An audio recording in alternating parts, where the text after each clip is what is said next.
नमस्कार, मैं हूं संजय कुमार और आप देख रहे हैं एसएम न्यूज़ लाइव। और इस वक्त मैं एमसीबी जिले के खोंगापानी में हूं और आपको बता दूं कि भावना यादव, जिसको कुछ दिनों पहले हमने आपको दिखाया था कि इंटरनेशनल लेवल पर कराटे सेक्शन में उसने ब्रॉन्ज मेडल जीता है, और उसके आज हम यहाँ खोंगापानी में उसके गुरुजी से मिलने आए हैं। जैसा कि हमको जानकारी मिली कि उनके गुरुजी मनेंद्रगढ़ के खोंगापानी में रहते हैं, तो हमने सोचा कि क्यों ना, जब हम एकलव्य या अर्जुन की बात कर रहे हैं तो द्रोणाचार्य को भूल जाना ये उचित नहीं होता। इसलिए आज हम उस द्रोणाचार्य से मिलने आए हैं, जिनका नाम दीपक चौधहा जी है। आज हम उनसे बात करेंगे और जानने की कोशिश करेंगे कि इनके साथ जो इनके स्टूडेंट्स हैं वो ये उनको कैसे टीच करते हैं, क्या क्या सिखाते हैं कराटे में। कराटे से संबंधित बहुत सारी बातें होती हैं जिनको हम इनसे बात करेंगे और जानेंगे। इस वक्त हम दीपक चौधहा जी के साथ में हैं और वो आपको याद होगा भावना यादव जो नेशनल लेवल पर मेडल जीत कर आ चुकी है, उनके गुरु हैं। इनसे हम बात करेंगे। दीपक जी नमस्कार। नमस्कार। भावना नाम की लड़की जो हल्दीवाड़ी चिरमिरी की रहने वाली है, उसने ब्रॉन्ज मेडल जीता है अंतर्राष्ट्रीय स्तर पर कराटे में। कराटे का जो सेक्शन है कुमिते, उसमें उसने सीखा है। आप उसको कितने सालों से टीच कर रहे हैं? मैं उसको 1 साल से टीच कर रहा हूँ। और वर्तमान में आप एक टीचर के तौर पर कितने सालों से काम करते हैं? मैं 25 सालों से कर रहा हूँ कराटे। कराटे में आपकी उपलब्धि अब तक क्या क्या है? मैं ब्लैक बेल्ट सेकंड डाउन हूँ और रेफरी भी हूँ और कराटे सिस्टम छत्तीसगढ़ का एक मेंबर हूँ।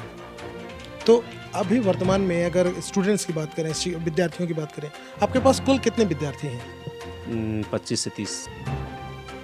और इसमें कितने ऐसे स्टूडेंट्स हैं जिनको नेशनल लेवल पर या इंटरनेशनल लेवल पर मेडल जीत मिला है? मेरे पास 10 ऐसे स्टूडेंट हैं जो नेशनल लेवल और स्टेट लेवल में और इंटरनेशनल लेवल में, जो कि 2 ऐसे प्लेयर हैं जो टीम इंडिया में सेलेक्ट होके गए थे, भावना यादव और सुभाषनी यादव।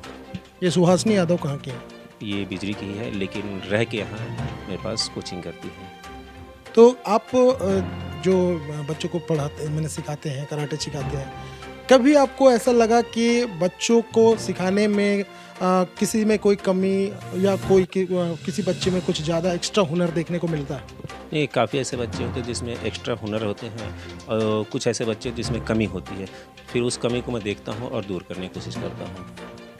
अब तक आपकी उपलब्धि की अगर बात करें तो आपने इंटरनेशनल लेवल पर या नेशनल लेवल पर कितने मेडल्स इकट्ठे किए हैं? मैं स्वयं एक इंटरनेशनल प्लेयर हूँ, मिनी ओलंपिक खेल चुका हूँ और नेशनल 4 बार खेला है मैंने और 2 बार इंटरनेशनल खेला है, जिसमें से नेशनल में मैंने 3 बार मेडल लगाए हैं। तो कैसा लगता है जब आप एक एज ए टीचर आप आज टीच कर रहे हैं, बच्चों को सिखा रहे हैं, और वो विद्यार्थी जब मेडल लेकर जब वापस आते हैं तो आपको कैसा लगता है? प्राउड फील होता है, बहुत खुशी होती है कि मेरे ही बच्चे आगे बढ़ते हैं और मेडल लगाते हैं, मुझे बहुत खुशी होती है। जैसा कि सुनने में आ रहा था कि आपके भी 2 बच्चे हैं और वो भी नेशनल प्लेयर हैं, नेशनल में उन्होंने भी जीता है, तो उनके बारे में कुछ बताइएगा। मेरा जो बेटा है और बेटी, बेटा जो है नेशनल प्लेयर है और बेटी भी स्टेट प्लेयर है। स्टेट में दोनों ने मेडल लगाया है, गोल्ड मेडल, और नेशनल में बेटे ने मेडल लगाया था और मेरा एक भतीजा है जो कि छोटे भाई का बेटा है, उसने में नेशनल में मेडल। तो वर्तमान में जैसे कि आपने बताया आपके पास बहुत सारे स्टूडेंट्स हैं, सबके भी अंदर आप क्या वो भावना यादव या अपने बच्चों के जो जैसे कि ये सारे मेडल जीत चुके हैं, सभी में क्या लगता है कि सारे बच्चे उस लेवल के होते हैं? हाँ, होते हैं सभी। सबके अंदर एक क्वालिटी होती है, वो किस लेवल तक जा सकता है। क्वालिटी मेरे बच्चों में भी है, मेरे स्टूडेंट में भी है। जैसे मेरे स्टूडेंट हैं, रिया है और वर्षा है, भावना है, सुभाषनी है, मेरे खुद के बच्चे भतीजे, सब में एक अलग अलग क्वालिटी है।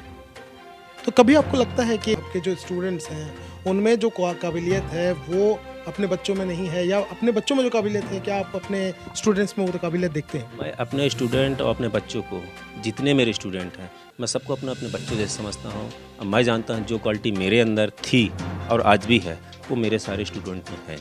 जैसा कि सुनने में आ रहा था कि आप जब आपको सिलेक्शन करने की बारी आई तो आपने भावना और अपने दूसरे एक स्टूडेंट का जिसका आपने नाम बताया, इन लोगों को सेलेक्ट किया, अपने बच्चों को आपने इंटरनेशनल लेवल पर लेके जाना उचित नहीं समझा। इसके पीछे क्या कारण था? मैं कारण कोई खास वजह नहीं थी। मेरे को ये बोला गया कि आप 2 बच्चों को लेके चलिए, आपको टीम इंडिया में सेलेक्ट करके ले जाना है। तो मैंने ये विचार बनाया कि मैं अपने बच्चों को न ले जाके दूसरे बच्चों को चांस देता हूँ, ताकि मेरे पे ये उंगली कभी न उठ जाए कि एक टीचर हो के अपने बच्चों को आगे बढ़ा रहा है और हमारे बच्चों को पीछे छोड़ रहा है। तो कभी भी आपको ये चीज़ फेस करने को मिला कि मतलब आप अपने बच्चों की अपेक्षा हमारे बच्चों पर कम ध्यान देते, क्या कभी किसी पेरेंट ने आपको शिकायत की? नहीं, ऐसा कभी किसी ने शिकायत नहीं, क्योंकि पेरेंट्स भी जानते हैं कि मैं सभी बच्चों को एक तरह से देखता हूँ, एक नज़रिए से देखता हूँ, और सभी पेरेंट्स का ये सोचना भी है, कहना भी है कि मैं अपनों बच्चों को जैसे ही सभी बच्चों को या स्टूडेंट को मानता हूँ। आप लोग इतने बड़े लेवल पर आप खेल कर आ चुके हैं, आप बड़े अंतर्राष्ट्रीय स्तर पर खेलने के लिए बच्चे भी तैयार कर रहे हैं, वो भारत को रिप्रेजेंट करते हैं। क्या कभी पॉलिटिकल पार्टी के सदस्य नेता होते हैं या जो जनप्रतिनिधि हैं, किस तरह का सपोर्ट रहा है उनकी तरफ से आपको? अभी तक तो कोई खास सपोर्ट था नहीं, लेकिन हमारे जो विधायक महोदय हैं डॉक्टर विनय जायसवाल जी, उन्होंने आश्वासन दिया था और घोषणा भी की थी कि मैट का। तो अभी तक तो मैट का कुछ पता नहीं है, लेकिन आज से 10 महीने पहले घोषणा किया, शिवांश जैन द्वारा घोषणा किया गया था कि विधायक जी ने बोला है कि मैट देने के लिए, लेकिन अभी तक तो नहीं हुआ है, कुछ आगे चर्चा नहीं बढ़ी है। और अभी विधायक महोदय ने भावना यादव को और सुभाषिनी यादव को 5-5 हज़ार का चेक इशू किया है, जो अभी तक हमको प्राप्त नहीं हुई है, हो सकता आगे हो जाए। कभी इन लोगों की तरफ से ये तो हुई स्टूडेंट्स की बात और मैट की बात, जो कि अभी जैसा कि आपने बताया अभी भी मिली नहीं है। क्या कभी इसके अलावा आपके क्लास के जो बच्चे हैं, उनके सुख सुविधा, उनकी व्यवस्थाओं के लिए, उनकी सुविधाओं के लिए कभी आपको इस तरह का कोई सहयोग?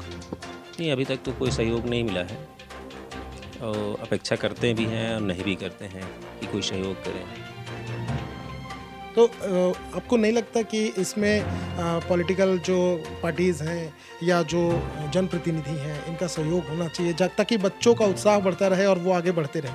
बिल्कुल होना चाहिए, क्योंकि आज यहाँ के बच्चे आगे बढ़ेंगे तो ही इनका नाम होगा कि भाई उनके एरिया के बच्चे बढ़ रहे हैं।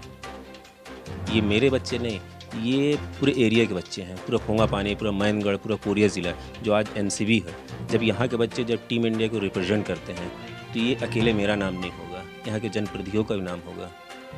तो जब भावना यादव और जो सुभाषिनी यादव, जब ये लोग इंडिया टीम को लेकर के इंडिया की तरफ से रिप्रेजेंट कर रहे थे इंडिया को और इंटरनेशनल पर गए हुए थे, उस समय आप बाकी बच्चों के साथ में कैसा फील कर रहे थे? बहुत अच्छा फील कर रहा था, और मेरे जितने भी स्टूडेंट हैं बहुत खुश हुए थे कि हमारे यहाँ से, हमारी क्लासेस से और जो हमारी एकेडमी है उसकी तरफ से 2 बच्चों को सिलेक्ट हुए और ये दोनों जा रहे थे। तो हमारे सभी स्टूडेंट और उनके पेरेंट्स, सभी लोग ने शुभकामनाएं दी थी, और उनकी आशा भी थी कि उनके बच्चे भी जाएं, लेकिन ऐसा समय नहीं था। तो क्या लगता है कि भावना और जैसे कि सुभाषिनी, इन 2 बच्चों को अंतर्राष्ट्रीय स्तर पर सम्मान मिलने के बाद से आपके पास स्टूडेंट की संख्या बढ़ी है या बढ़ने की कोई उम्मीद है? बढ़ती जा रही है, और अभी मेरे 2 स्टूडेंट ऐसे हैं जो कि अमरकंटक में 3 दिवसीय कैंप लगा हुआ, उसमें ब्लैक बेल्ट के लिए गए हुए हैं। कुल कराटे में, जैसा कि हम कराटे के लिए बात करें, तो कराटे में कुल कितने बेल्ट होते हैं? इसमें 10 बेल्ट होते हैं, जिसमें से ब्लैक बेल्ट होता है as a teacher, black belt, और फिर उससे आगे रैंक बढ़ते जाते हैं। फर्स्ट इसकी शुरुआत कहाँ से होती है? इसकी जैसे बच्चा एडमिशन लेता है स्टूडेंट, वो वाइट बेल्ट कहलाता है, उसके 3 मंथ में तो उसको एग्ज़ाम देना पड़ता है, तो ये येलो बेल्ट में आता है। तो एक बेल्ट जो होता है, एक बेल्ट का जो सेशन होता है वो 3-3 महीने का होता है। 3-3 महीने का होता है। 3-3 महीने के बाद वो फिर धीरे धीरे आगे बढ़ता है। तो फाइनली जब वो ब्लैक बेल्ट पर आता है, वो एक टीचर के तौर पर तैयार हो जाता है। उसके बाद से जो सफ़र होता है, क्या वो बहुत मुश्किल होते हैं?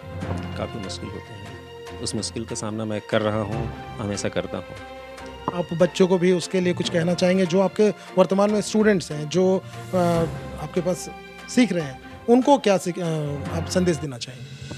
संदेश ये देना चाहूँगा कि बहुत से ऐसे बच्चे होते हैं कि नहीं हमको करना नहीं है, लेकिन नहीं, कराटे एक ऐसी चीज़ है जिससे हमको आगे बढ़ना चाहिए, और ख़ास करके लड़कियों को, क्योंकि खुद की आत्मरक्षा करनी चाहिए।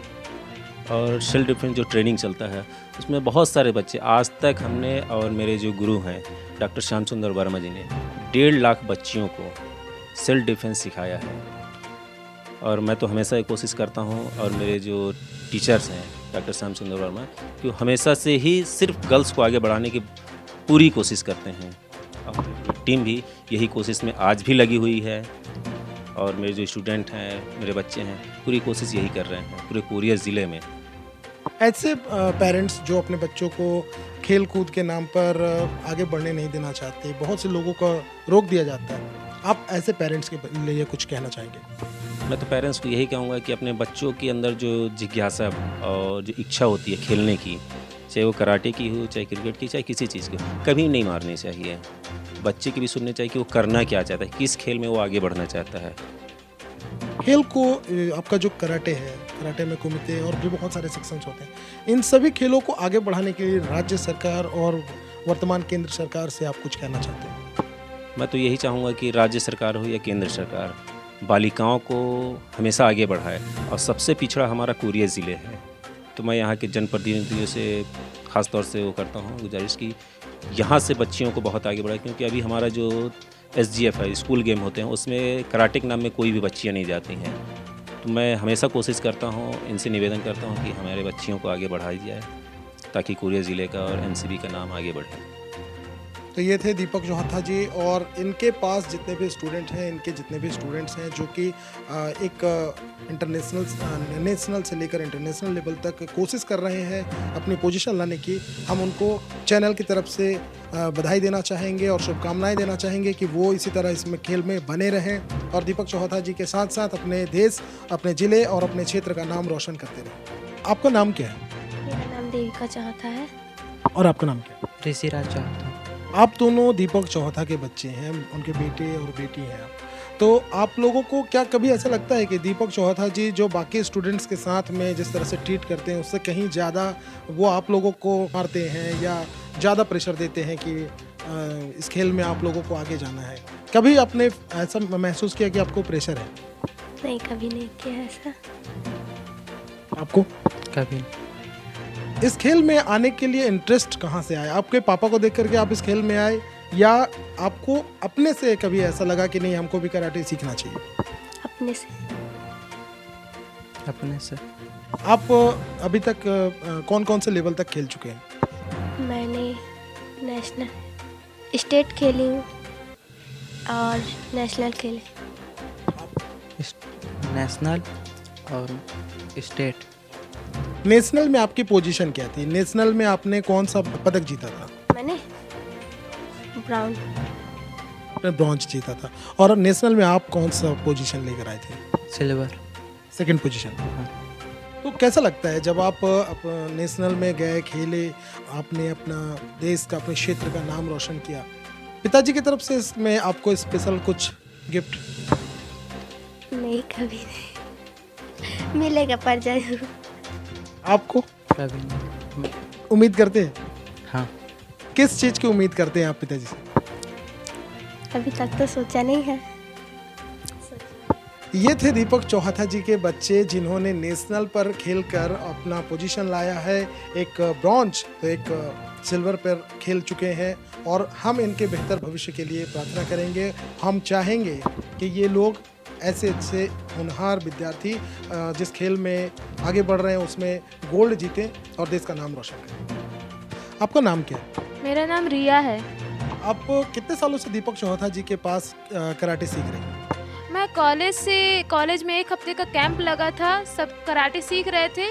फिर उसके बाद मन किया कि इतना ही क्यों, इससे ज़्यादा क्यों नहीं, ये मन में आया। फिर फैमिली में जाके बताई मम्मी मुझे और करना है, तो फिर सर तो थे ही, मैं ज्वाइन कर ली कराटे क्लास आज इनके साथ। तो अब तक आपने इनको क्लास ज्वाइन करने के बाद से अब तक किसी कंपटीशन का हिस्सा लिए हैं? बिल्कुल, मैं स्टेट खेली हूँ, नेशनल खेली हूँ। उसमें पोजीशन? दोनों में मेरा कांस्य पदक था। तो आने वाले समय में आप गोल्ड के लिए प्रैक्टिस करेंगे? बिल्कुल। क्या कभी ऐसा लगा कि आप पर दीपक जी अपने बच्चों की अपेक्षा कम ध्यान देते हैं? ऐसा तो मुझे आज तक कभी महसूस तो नहीं हुआ है और ना ही मुझे कभी महसूस होगा, ये मुझे भरोसा है। क्यों? क्योंकि सर ना कभी किसी में ये नहीं देखते कि ये कम है ये ज़्यादा, सबको एक बराबर देखते हैं, सबके प्रति सेम भावना रहती है उनकी। तो जब अभी इस बार नेशनल के लिए सिलेक्शन हो रही थी तो उन्होंने भावना और दूसरी जो एक बच्ची का नाम उन्होंने बताया, उसको जब ये लोग इन्होंने सेलेक्ट किया, क्या उस समय आपको नहीं लगा कि उस जगह पर मैं हो सकती थी? मेरी प्रैक्टिस में अभी थोड़ी कमी है, कमी की वजह से मुझे लग रहा है कि अभी और मेहनत की ज़रूरत है। जिस दिन हो जाएगा उस दिन मुझे सर खुद लेके जाएंगे। पर ये थे दीपक चौहता जी के स्टूडेंट, और इन्होंने जैसा कि बताया कि इनमें कुछ कमी थी, इनका प्रैक्टिस पूरा नहीं हो पाया था, जिसकी वजह से ये शायद नेशनल में इंटरनेशनल के लिए सेलेक्ट नहीं हो पाई थी। आगे हम चलते हैं स्टूडियो। अपने आसपास घट रही घटनाओं को जानने के लिए चैनल को सब्सक्राइब करना और बेल आइकॉन को दबाना ना भूलें।